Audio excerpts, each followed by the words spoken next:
আসমান সুন্দর, জমিন সুন্দর, সুন্দরী সুন্দরী পাল্লা। জানি না কত সুন্দর তুমি আল্লাহ। আসসালামু আলাইকুম ওয়া রাহমাতুল্লাহি ওয়া বারাকাতুহু। প্রিয় ভাই বোনেরা, ফিরে আসলাম আমাদের প্রিয় অনুষ্ঠান জীবন জিজ্ঞাসায়। আশা করছি আপনারা সবাই সুস্থ আছেন, সুন্দর আছেন এবং যথারীতি ঈমান চর্চারত আছেন। প্রিয় ভাই বোনেরা, চলে যাচ্ছি আমরা সম্মানিত শেখের কাছে, জেনে নিচ্ছি ওনার কুশলাদি। আসসালামু আলাইকুম ওয়া রাহমাতুল্লাহ। আশা করি ভালো আছেন আপনি, এবং আশা করি আমাদের দর্শক ভাই বোন ওনারাও ভালো আছেন। মহান রব্বুল আলামিনের শুকরিয়া আদায় করছি, আল্লাহ তাআলা আমাদেরকে সুস্থ রেখে ভালো কাজে একত্রিত হওয়ার সুযোগ দিয়েছেন। মহান রব যেন আমাদের সকল ভালো কাজকে কবুল করেন এবং খারাপ থেকে আমাদেরকে, মন্দ থেকে এবং অনিষ্ট থেকে আমাদেরকে যেন রক্ষা করেন।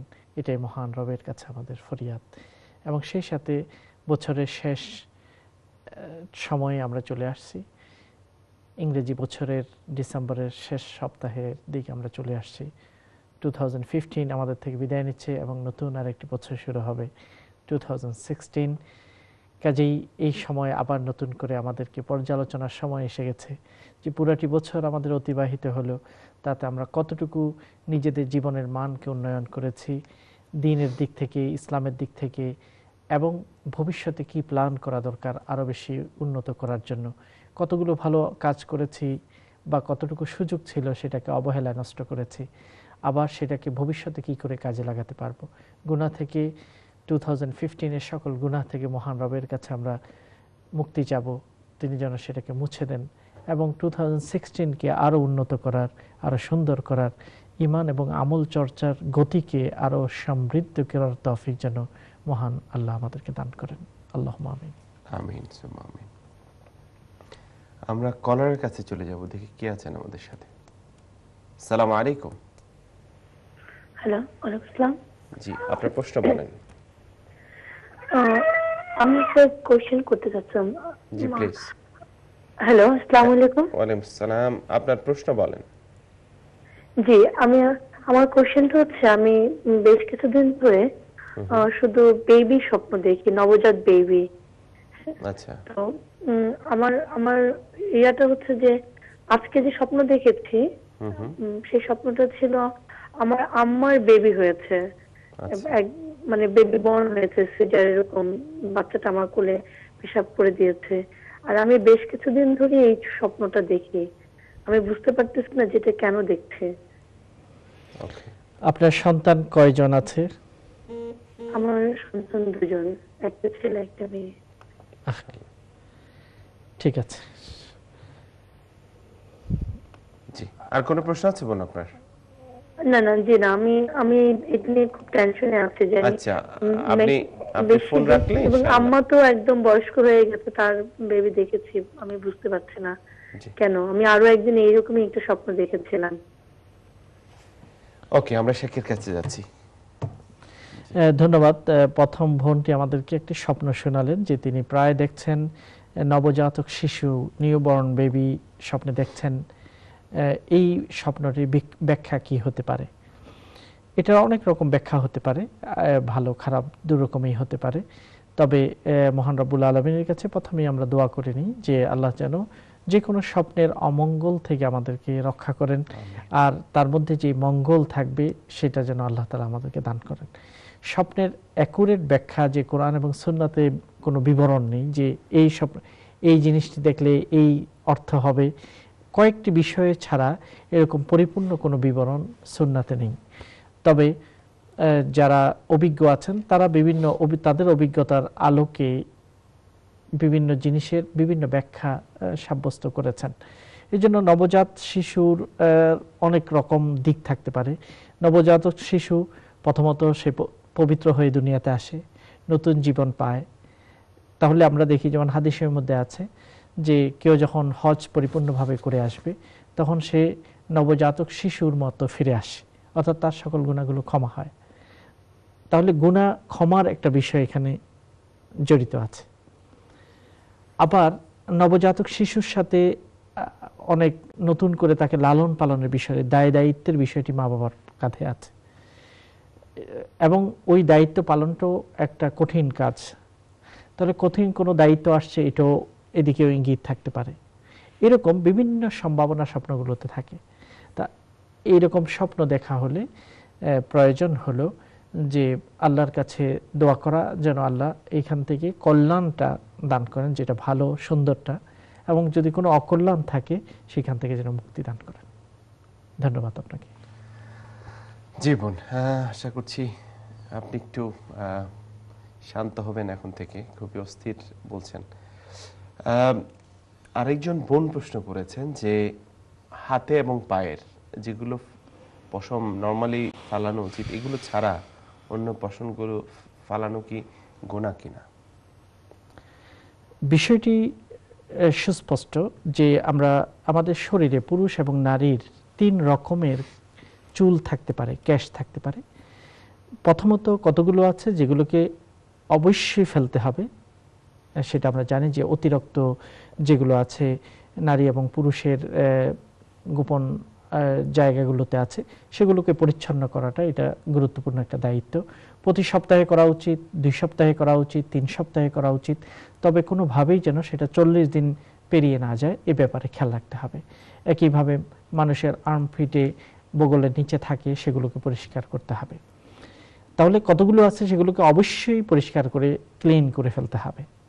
আবার কতগুলো আছে কোনোভাবেই ক্লিন করা যাবে না, অথবা সেগুলোকে ফেলা যাবে না। যেমন তার দৃষ্টান্ত হলো যে পুরুষদের জন্য দাড়ি রাখা এটা ওয়াজিব, এটা গুরুত্বপূর্ণ, আল্লাহ নবীর আদর্শ, এটাকে কোনোভাবেই কাটা যাবে না। নারীদের জন্য মাথার চুলকে শেভ করা যাবে না, অথবা সেটাকে পুরুষের মতো করে ছোট, বেশি ছোট করা যাবে না। আর কতগুলো আছে যেগুলো ব্যাপারে কোনো সুস্পষ্ট বিধান নেই, শরীরের অন্য অঙ্গতে, হাত পা ইত্যাদিতে, সেগুলোর ব্যাপারে সুনির্দিষ্ট যেহেতু কোনো নির্দেশ নেই, কাটতে হবে বা কাটতে হবে না এরকম যেহেতু নির্দেশ নেই, এই জন্য এটা প্রত্যেকের চয়েস থাকবে। কেউ যদি ইচ্ছা করে সেগুলোকে পরিষ্কার করতে পারে, ক্লিন করতে পারে, অথবা কেউ ইচ্ছা করলে সেগুলোকে রেখে দিতে পারে। এই কারণে হাত পা বা অন্যান্য জায়গায় যেই ক্যাশ থাকে সেগুলো ব্যাপারে বিধানটি সুস্পষ্ট নয়, এখানে কোনো সুনির্দিষ্ট নির্দেশ নেই কাটতে হবে বা কাটতে হবে না, কাজেই সেটা ইচ্ছা করলে কেউ পরিষ্কার করে ক্লিন করে নিতে পারেন। ধন্যবাদ। জি, আমরা চলে যাচ্ছি পরবর্তী কলে। আসসালামু আলাইকুম। ওয়ালাইকুম আসসালাম। আমি শেখের কাছে একটা কাইন্ডলি একটা কোশ্চেন করতে, দুইটা কোশ্চেন করতে চাচ্ছি। জি প্লিজ। প্রথম কোশ্চেনটা হচ্ছে ভাই, ওই যে ফরজ গোসলের নিয়মটা কি? কেউ যদি সম্পূর্ণ কাপড় খুলে গোসল করে সেই ক্ষেত্রে এটা ফরজ গোসল হবে কিনা? আরেকটা কোশ্চেন আছে আমার, যে এই পশ্চিম দিকে পা রেখে কেউ রাতে ঘুমায়, সেই ঘুমানোতে কি কোনো গুনাহ হবে কিনা? একটু কাইন্ডলি যদি উত্তরটা দিতে আর কি। ধন্যবাদ। এই ভাই থেকে আমরা 2টি প্রশ্ন পেলাম। প্রথম প্রশ্নটি হলো ফরজ গোসল তার নিয়ম কি এবং পরিপূর্ণ কাপড় খুলে করলে সেটা ফরজ গোসল আদায় হবে কিনা। উত্তর হলো এই, গোসলের কিছু আছে ফরজ যেটা করতেই হবে, আর কিছু আছে সুন্নাহ যেটা করতেই হবে, সেটা হলো 3টি। 1 নম্বর হচ্ছে কুলি করা, এবং 2 নম্বর হলো নাককে ভালো করে পরিষ্কার করা, নাকে পানি দেয়া, এবং 3য় নম্বর হলো পুরো শরীর পরিপূর্ণভাবে পানি দিয়ে ভিজানো, গোসল করা। এই 3টা জিনিস ফরজ, এটাকে আদায় করতে হবে। আর এর বাইরেও কিছু সুন্নাহ আছে, যেমন উত্তম হলো ওযুর মাধ্যমে শুরু করা, এবং যেই জায়গায় নাপাক লেগেছে ওই জায়গাটা প্রথমে পরিষ্কার করে নেওয়া, তারপরে ডান দিক থেকে শুরু করা, এগুলো হচ্ছে অতিরিক্ত। এবং সেই সাথে পরিপূর্ণ প্রয়োজন ছাড়া অনাবৃত না হওয়া। যদি প্রয়োজন না হয়, যদিও এটা বাথরুম যেখানে প্রাইভেট আর কেউ প্রবেশ করবে না বা দেখবে না, তারপরেও অতিরিক্ত সময়ে উলঙ্গ না থাকা বা পরিপূর্ণ কাপড়কে খুলে না ফেলা। কারণ যদিও এখানে কেউ দেখছে না, কিন্তু তারপরেও যে শালীনতা ভোটটুকু সব জায়গায় আমরা যখন নীরবে থাকবো, একাকী রুমে থাকবো, সেখানেও শালীনতা ভোটটুকু আমাদের ভিতরে জাগ্রত থাকা উচিত। কারণ অনাবৃত হতে হতে মানুষের শালীনতা, রুচিবোধ সেগুলো ধীরে ধীরে ক্ষয় পেয়ে যায়। এটা যাতে ক্ষয় পেয়ে না যায়, এই জন্য গোপন জায়গাগুলোতে, গোপন রুমগুলোতেও প্রয়োজন ছাড়া কাপড়কে পরিপূর্ণভাবে অনাবৃত করাটা অনুচিত।